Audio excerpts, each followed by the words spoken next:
So one fallacy that I want to get out of the way is that if you have a blog, that you have to contribute to it all the time, every day, multiple times a day.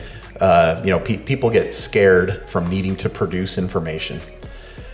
Those are helpful things, but they're not required. They're certainly not required.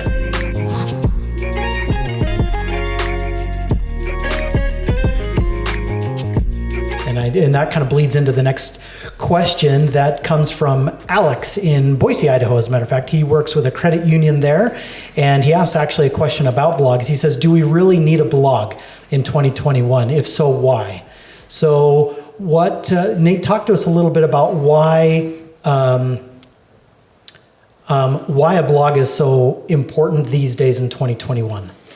What problems does it solve? Why should we have one? Is it really necessary? Yeah. So that's a good question, because we have a lot of people that ask that. In fact, it's funny because I find myself, when I look at a website, when somebody says, hey, we could use some help, what do you think? I'm looking for your blog sometimes, right? And it's not always there. That doesn't mean that it doesn't exist, but maybe not where I expect it. Blogging has kind of been, there's a lot of pros to it, but there have been some negative connotations with it in the past. So one fallacy that I want to get out of the way is that if you have a blog, that you have to contribute to it all the time, every day, multiple times a day. People get scared from needing to produce information.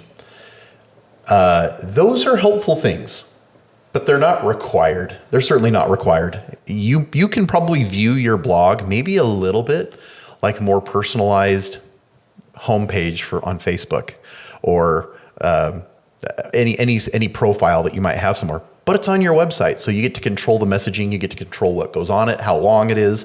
You can put anything on it what you want without having content moderators step in. Exactly. But the worst thing you can do with a blog is have one and then just go through the motions.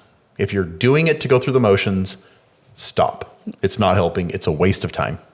So make sure that you're not doing that.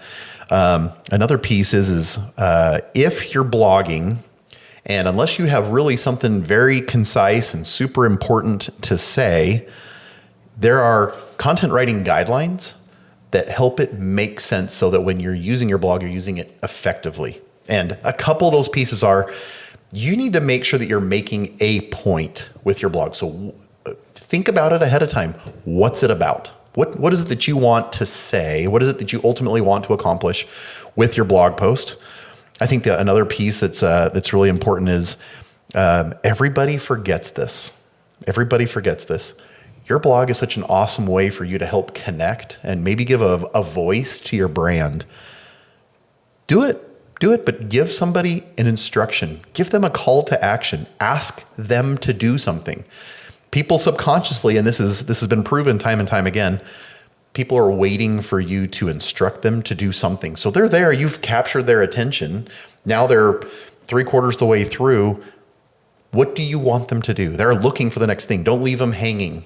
So you're saying don't just share information to share it. Share information and then help them take the next logical step to come closer to becoming your customer. Yes. Whether that's scheduling an appointment, coming in for an evaluation, downloading something, watching something, subscribing to something.